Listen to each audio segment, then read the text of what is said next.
Bismillahirrahmanirrahim. Assalamualaikum warahmatullahi wabarakatuh. Alhamdulillahilladzi hadana li hadza wa ma kunna linahtadiya laula an hadanallah. Alhamdulillahilladzi an'amana bi ni'matil iman wal islam wa nusalli wa nusallim ala khairil anam sayyidina Muhammad wa ala alihi wa sahbihi ajmain. Asyhadu an la ilaha illallah wahdahu la syarikalah wa asyhadu anna Muhammadan abduhu wa rasuluh la nabiyya ba'dah. Amma ba'du. Para rekan guru, hadirin dan siswa-siswa sekalian yang Bapak cintai dan Bapak banggakan. Alhamdulillahirabbil alamin, pada kesempatan yang mulia ini Bapak mendapat kehormatan untuk memberikan tausiah sebagaimana tausiah rutin ya setiap hari Jumat. Semoga dengan tausiah kita kali ini akan bermanfaat dan mempertebal dan menambah keyakinan kita sekalian. Ya baik, anak-anak sekalian, sebuah pertanyaan besar ya. Kenapa Allah mewajibkan dan menyuruh kita sholat ya? Dalam surat Al-Baqarah misalnya ayat 45, A'udzubillahi minasyaitonirrajim. Wasta'inu bis-sabri was-shalah wa innaha lakabiratun illa 'alal khashiin. Dan mohonlah pertolongan kepada Allah dengan sabar dan salat. Dan sungguh salat itu adalah berat kecuali bagi orang-orang yang khusyuk ya. Nah, jadi topik kita kali ini adalah tentang salat membawa perubahan kepada kehidupan ya. Perbaikilah sholatmu, maka Allah akan memperbaiki kehidupanmu ya. Itulah topik kita kali ini, hari Jumat 17 September 2021 ya. Jadi dipertegas lagi, topiknya adalah perbaikilah sholatmu, maka Allah akan memperbaiki kehidupanmu. Sebelum kita menjelaskan lebih jauh tentang makna atau uraian dari topik ini, mari kita mendoakan seluruh keluarga besar SMP Negeri 10 ya. Baik yang sedang mengalami sakit, semoga Allah mengangkat penyakitnya sehingga mereka bisa beraktivitas lagi sebagaimana sedia kala. Dan bagi mereka yang mengalami kesulitan atau persoalan dalam kehidupan atau sedang ada musibah dan ujian, maka mudah-mudahan Allah mengangkat musibah dan ujian itu sehingga mereka bisa menempuh hidup dengan lebih baik dan lebih bahagia. Dan juga kepada orang tua kita yang sudah meninggal, semoga Allah mengampuni, merahmatinya, memberikan maghfirah dan kebahagiaan di dalam kuburnya. Juga ibu bapak kita yang masih ada ya, semoga Allah melimpahkan rizki, keberkahan dan karunia serta rahmatnya. Nah, kita berlanjut dengan apa tujuan Allah menyuruh kita sholat. Mungkin kita sempat berpikir, oh karena Allah ada mau mengambil manfaat dari sholat kita, ya. Atau kita merasa, atau kita bertanya-tanya, apa sih manfaatnya kita sholat? Anak-anak sekalian, Allah sama sekali tidak mengambil manfaat dari sholat yang kita lakukan. Karena Allah adalah zat yang maha agung. Allah Zul Jalali wal Ikram yang memiliki kemuliaan dan keagungan. Tidak butuh kepada ibadah, kepada sholat hambanya, tidak butuh kepada makhluknya. Malah sebaliknya kita yang membutuhkan rahmat dan kasih sayang dari Allah. Ya. Di sisi lain justru Allah ingin agar kita memiliki sarana dan kunci agar kita hidup bahagia di dunia dan di akhirat. Lalu Allah memberikan kunci itu. Kalau kamu ingin bahagia, maka ini laksanakan sholat. Ya. Lalu Allah mewajibkan bagi setiap muslim yang sudah baligh berakal untuk melaksanakan sholat. Ya. Sehingga sholat merupakan ibadah wajib yang harus dilakukan bagi yang sudah baligh dan berakal ya. Bahkan meninggalkan sholat itu adalah sebuah dosa besar setelah musyrik atau menyekutukan Allah. Sehingga di dalam hadis yang lain dikatakan perbedaan antara kafir dan Islam itu terletak pada sholat, ya. Orang yang melaksanakan sholat berarti dia adalah seorang muslim. Yang meninggalkan sholat, kalau dengan sengaja itu dihukumi dengan kafir, ya. Di dalam surat Al-Mudatsir, ya, Allah mempertegas ancamannya. Ya, saking pentingnya, ya. Ini pentingnya ini sholat, Allah mempertegas ancamannya. Dalam surat Al-Mudatsir ayat 42 sampai 47. A'udzu billahi minasyaitonir rajim. Bismillahirrahmanirrahim. Ma salakakum fi syaqar? Qalu lam naku minal musallin wa lam naku nut'imul miskin wa kunna nakhudu ma'al khaidin wa kunna nukazzibu biyaumiddin hatta atanal yakin. Apakah yang memasukkan kamu ke dalam neraka sakor? Ya, segerombolan manusia masuk ke dalam neraka sakor. Lalu malaikat bertanya-tanya, apa sih yang menyebabkan kamu sampai bergerombolan gini masuk neraka sakor? Lalu mereka menjawab, dahulu kami tidak termasuk orang yang melaksanakan sholat, dan juga kami tidak memberi makan orang miskin. Bahkan kami biasa berbincang-bincang dengan orang hal kebatilan. Jadi begitu, ya, kenapa Allah menyuruh kita sholat. Maka jawaban cepatnya adalah agar kita bahagia di dunia. Di dunia mendapat kebahagiaan seperti keberkahan hidup, kemudahan rizki, ketenangan, wajah yang cerah dan sebagainya. Nanti akan diuraikan lebih jauh. Dan juga kita akan mendapat kebahagiaan di akhirat, yaitu masuk ke dalam syurga dan terhindar dari neraka, ya. Yang jadi persoalan, kenapa banyak dari kita yang sungguh berat melaksanakan sholat? Bahkan ada orang yang berkata, untuk apa sih buang-buang waktu sholat, buang-buang waktu energi? Dan terutama remaja, ya, sungguh banyak terpesona, terpikat dengan gadget, dengan HP, dengan berbagai aplikasinya dan permainannya, sehingga lupa, lalu lalai dan meninggalkan sholat. Nah, gitu, ya. Kenapa, anak-anak? Karena itu sholat itu sangat besar faedahnya, sangat untung, dan ada makhluk yang tidak ingin kita mendapat faedah dan kebahagiaan, keuntungan yang besar itu, yaitu setan, ya. Sholat adalah ibadah yang paling menentukan posisi seorang hamba, baik di dunia, terlebih-lebih di akhirat kelak. Jika sholatnya baik, maka, ya anak-anak, ya, baiklah amal-amal yang lainnya. Begitu pula sebaliknya. Ya. Dan setan berusaha agar kalian melalaikan, agar kalian membuang-buang waktu main-main, ya.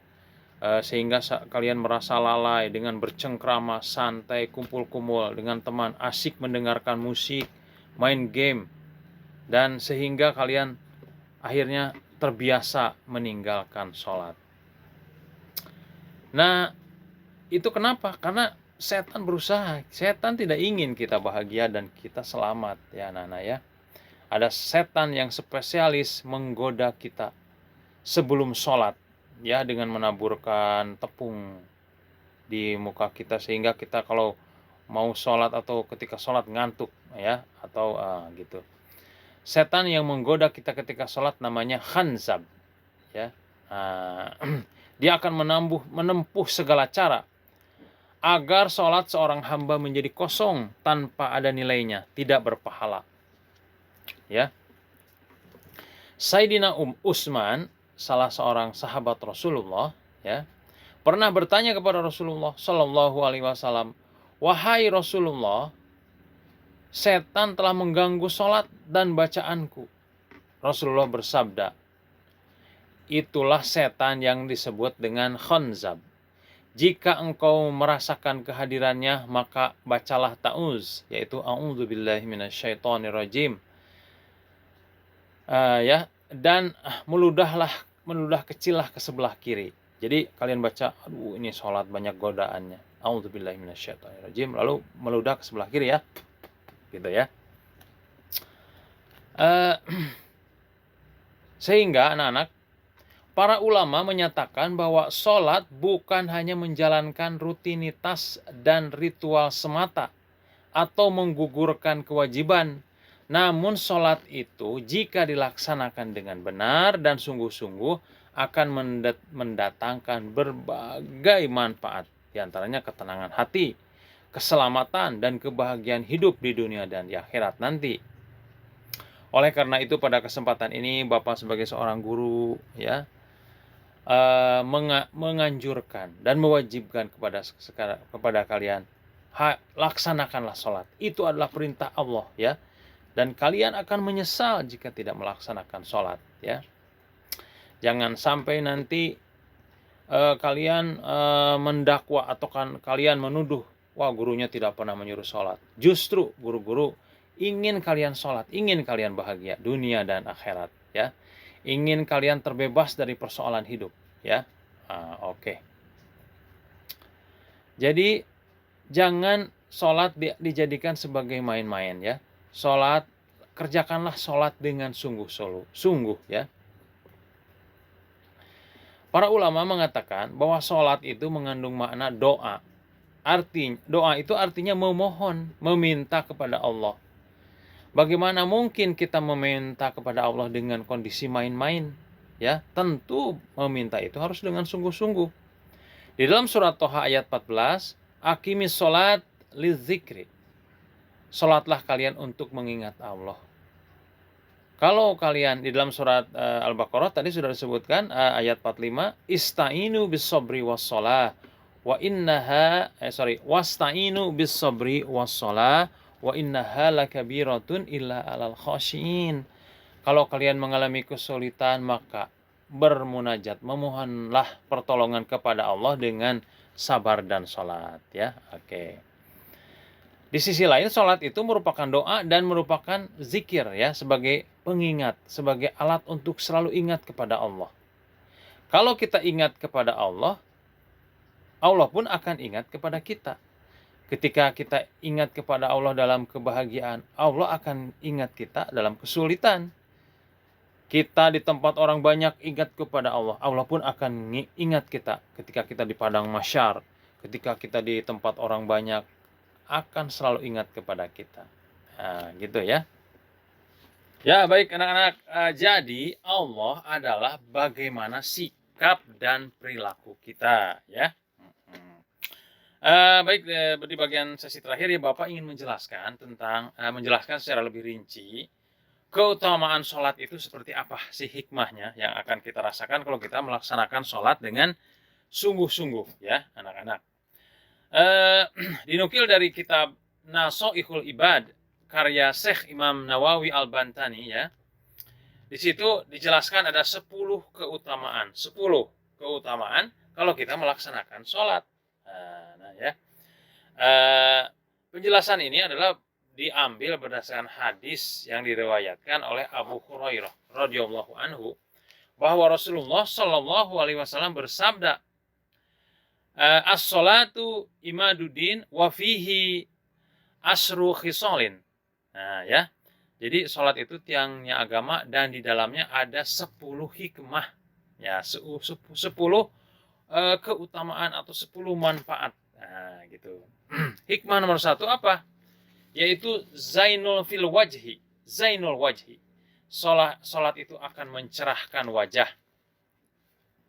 Sebelum menjalankan salat kita diwajibkan untuk berwudu. Secara lahir tentu saja wudu itu akan membersihkan wajah dari kotoran-kotoran yang melekat ya. Dan orang yang menjalankan salat dengan catatan khusyuk, maka auranya atau terlihat cerah ceria di wajahnya ya, beda dengan orang yang tidak pernah sholat. Oke. Yang kedua, sholat juga akan menimbulkan wanurul qalbi atau menerangi hati. Orang yang menjalankan sholat hatinya akan merasa lebih tenang. Kita hanya fokus kepada dan hatinya tenang dan ingat selalu kepada Allah ya. Dan yang ketiga adalah waraqatul badni, menyehatkan badan. Orang yang rajin sholat badannya akan sehat ya, karena sholat itu adalah termasuk di antara ciri-ciri olahraga ringan itu juga sholat. Bukan hanya sekedar olahraga, tetapi dibarengi dengan ada di situ pancaran batin, atau di sana ada interaksi batin antara kita dengan Allah, ya. Sehingga menyehatkan badan, menyehatkan juga pikiran dan juga hati, ya. Tidak hanya sekedar gerakan ritual saja, ya, tetapi di situ juga tidak hanya sekedar olahraga, tetapi juga ada ritual yang bisa menyehatkan, ya. Selanjutnya nomor 4, wa unsun fil qabri. Salat itu akan menjadi faktor ketenangan di dalam kubur. Salat yang merupakan salah satu bekal amal ibadah akan menolong kita ketika nanti kita sudah mati, ya. Dalam sebuah hadis disebutkan amal ibadah yang ditanya di akhirat nanti adalah sholat. Karena itu bagi orang yang menjalankan sholat, insya Allah akan merasa tenang di saat di dalam kubur. Karena akan diterangi dari amal ibadah sholat, ya. Selanjutnya nomor 5, wa munzilotir rahmat, akan menjadi sebab turunnya rahmat Allah dan membuka rahmat-rahmat Allah yang lainnya, ya, kepada hamba yang melaksanakannya. Nomor 6, wa miftahus sama, akan menjadi kunci pembuka langit, ya. Kunci pembuka rahmat yang berasal dari Allah, dari langit. Nomor 7, wasiklul mizan, salat juga akan menambah berat timbangan di mizan, ya. Nah, nanti semua orang akan ditimbang amal kebaikannya. Bagi mereka yang sholat menjadi berat timbangannya, ya. Nomor 8, wa maradatu rabbi, sholat juga akan membuat ridho Allah, ya. Tiada yang lebih tinggi derajat hamba itu adalah ridho Allah. Kalau Allah sudah ridho, udah selamat di dunia akhirat, ya anak-anak, ya. Nomor 9, wasmanul jannah, juga kita akan dimasukkan ke dalam sorga, ya. Nomor 10, wa hijabu minan nar, akan menjadi tabir atau akan menjadi penghalang dari neraka, ya. Nah, barangkali anak-anak sekalian, itulah tadi manfaat, hikmah, faedah dari melaksanakan sholat. Ayo kita semua, ya, Bapak menasihatkan, menganjurkan kepada kalian untuk melaksanakan sholat, ya. Kunci kebahagiaan hidup di dunia dan di akhirat adalah sholat, ya. Dan itu adalah perintah dari Allah. Dan setan tidak ingin kita bahagia dunia akhirat. Marilah kita tutup kegiatan tausiah ini dengan memohon ampunan kepada Allah. Ya Allah, ya Rahman, ya Rahim, hidupkanlah kami dalam cahayamu, rahmat dan kasih sayangmu. Anugerahkanlah kepada kami keimanan yang sempurna. Matikanlah kepada kami dalam kondisi iman kami sedang kuat-kuatnya, ya Allah. Ketika ibadah kami sedang kuat. Rabbana zalamna anfusana wa illam taghfir lana wa tarhamna lanakunanna minal khasirin. Rabbana faghfir lana dzunubana wa israfana. Allahumma ighfir lana dzunubana wa liwalidayna warhamhuma kama rabbayana shaghira. Allahumma rzuqna imanan kamilan. Ya Allah, anugerahkanlah kepada kami iman yang sempurna, ya Allah. Wa sallallahu ala sayyidina Muhammadin wa subhana rabbika rabbil izzati amma yasifun wa salamun alal mursalin walhamdulillahirabbil alamin. Atas segala kekurangan dan kehilafannya hanya adapun ada kekurangan dan kehilafannya itu adalah semata kebodohan dan kehilapan Bapak sendiri. Kalaupun ada manfaat, ada kebaikannya, itu adalah semata-mata dari Allah Subhanahu wa taala.